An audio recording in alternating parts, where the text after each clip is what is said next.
Hi everyone, welcome back to the channel. So I hope you all are doing great. Today we are going to be making meat pie, Nigerian meat pie. Oh, my favorite. All right, let's see how the process will go.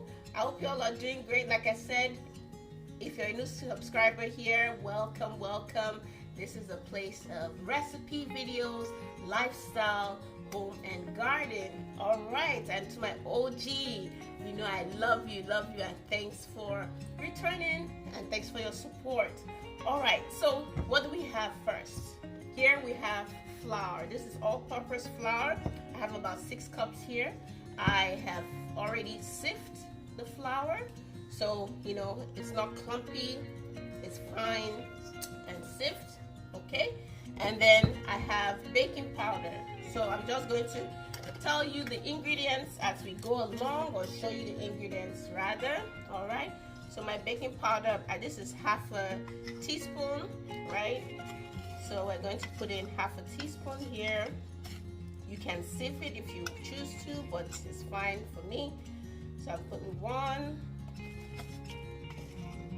2, which is 1 teaspoon, and I'm going to put half a teaspoon there. All right, so we're done with the baking powder.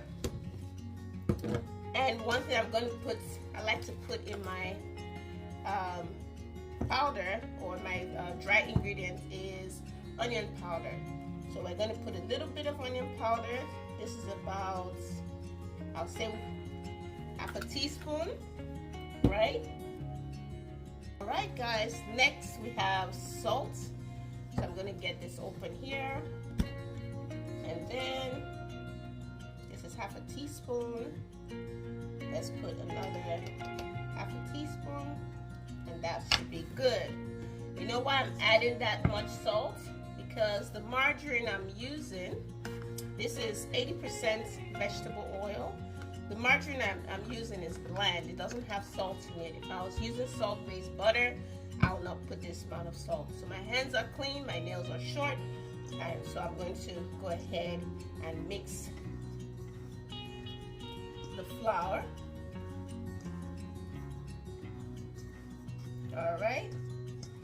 I can as well use a whisker, like an egg whisker, just to turn it.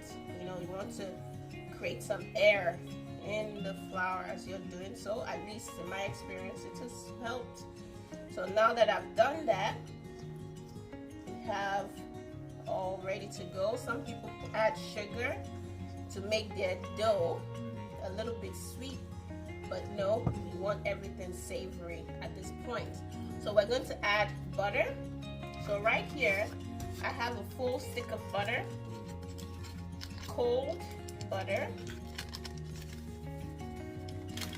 And this stick of butter is half a cup, or 8 tablespoons. All right, so I'm just gonna break it in.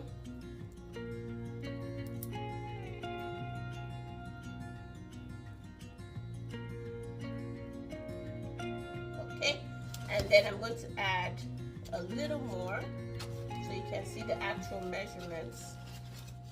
Have a little piece there.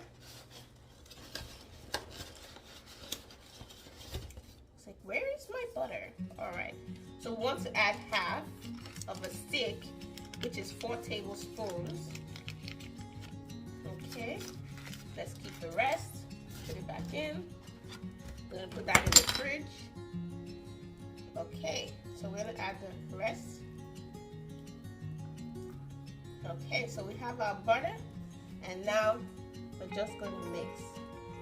We want to mix it until it becomes crumbly. It forms crumbs. So we're just gonna keep it. Okay, guys, so you can see it's crumbly. Everything has been mixed in. Okay, so now I'm going to add cold water. I have cold water here, just a little bit at a time. So let's mix this.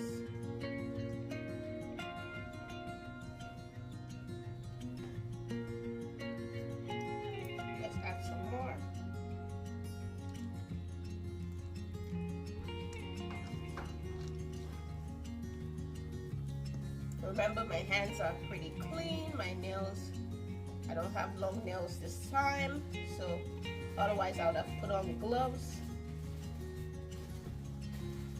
You can choose to do whatever you're comfortable with. I just feel it's okay for me now at this point.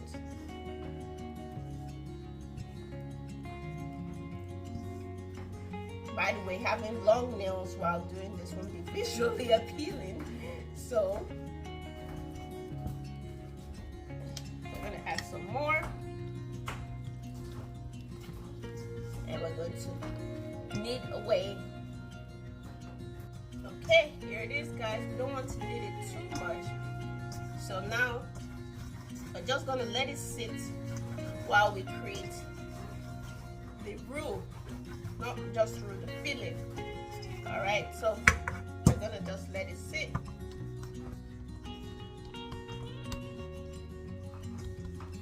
Right, we're gonna spray a little oil on it and then let it sit for 20 minutes while we create the filling.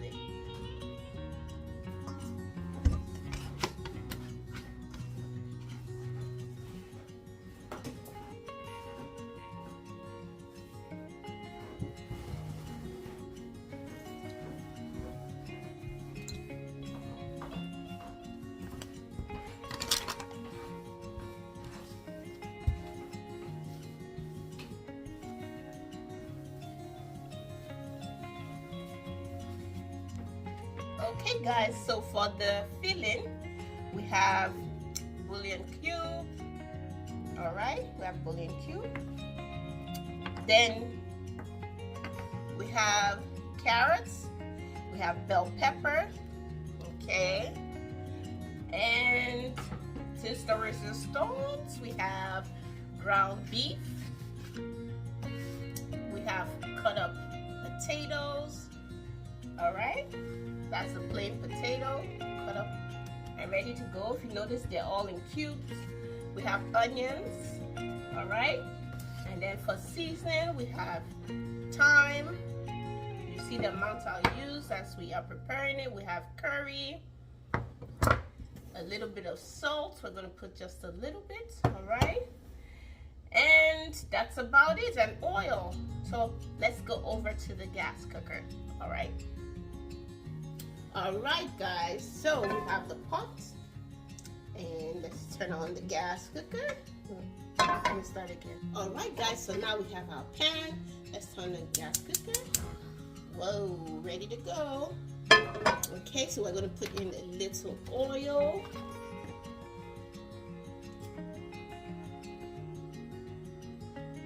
We don't want too much because the ground beef has some fat in it. So we're going to stir that, and to the oil, I like to season my oil so that at least whatever you put in it will taste good. Not to burn it. Remember, this bouillon cube that I'm putting in can burn easily and to create a different flavor. So I'm just going to let the oil heat up. We're just going to use one for now. This is the roux, so it's easy to over season it or make it too salty.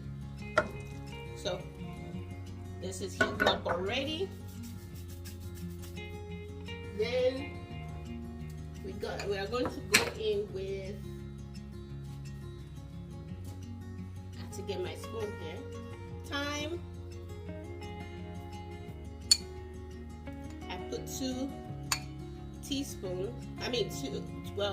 half teaspoons of thyme, which is 1 teaspoon total. And then, guys, of course, we're going to use curry. Again, we don't want to fry this where it starts to burn. So 1 full half teaspoon of curry. Actually, let's put 1.5. So 1 full half teaspoon, and then a half of a half teaspoon, so 1/4. All right, so we're going to stir this. It's already heating up. So before it starts burning, right, we don't need to put salt at this point. we're going to add our onions.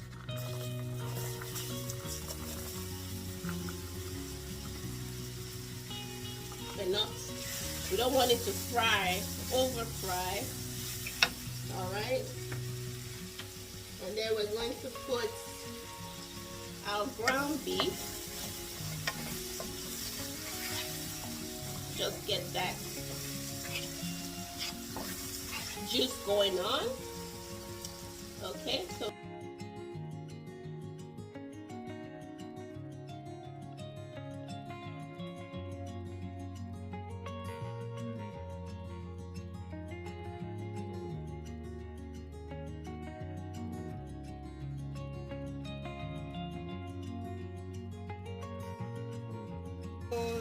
or half a teaspoon rather full of cayenne pepper. That's good enough. We don't want too much. This is a pastry, so because the beef, I said beans. The ground beef is a little bit fatty. It has some leanness to it. All right, so the beef is good to go.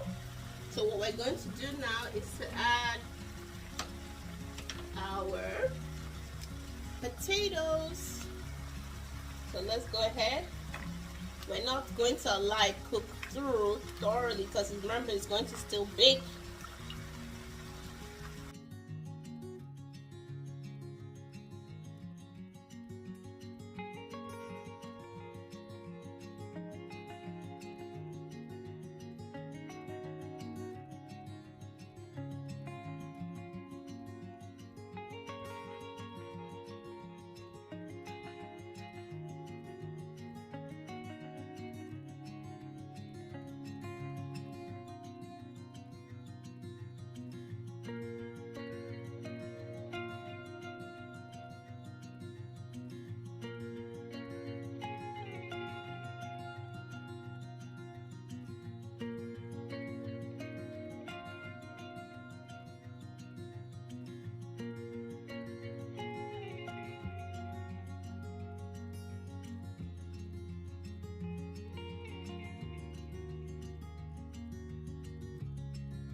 Okay, tastes good. So we're now going to add the roux. Basically this is flour and water, your all-purpose flour and water. So we're going to add it.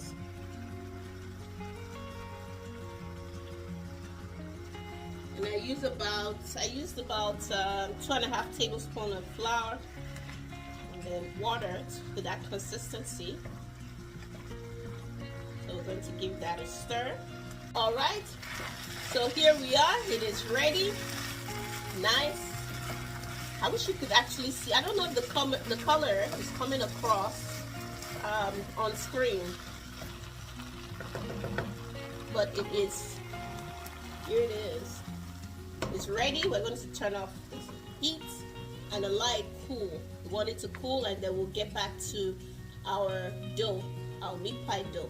All right, see you shortly.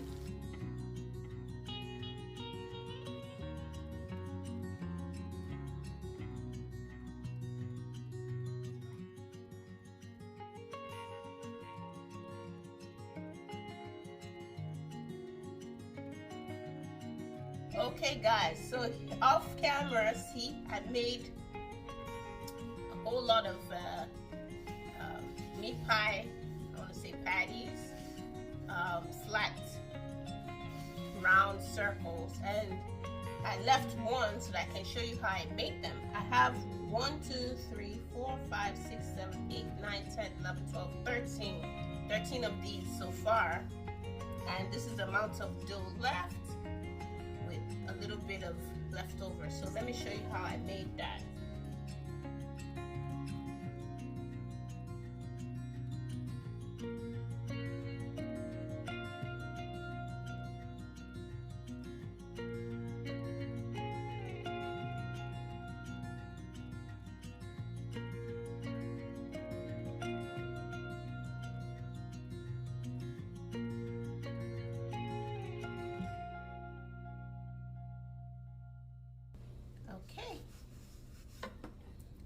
So this is the last one. Here's our filling. All right, so let's get started. I have a pan. We have a pan, a baking pan. It's already oiled. You can use butter as well, where we're going to keep the meat pie. And then later on, I'll show you what I'm going to use this egg for. It's just to brush the final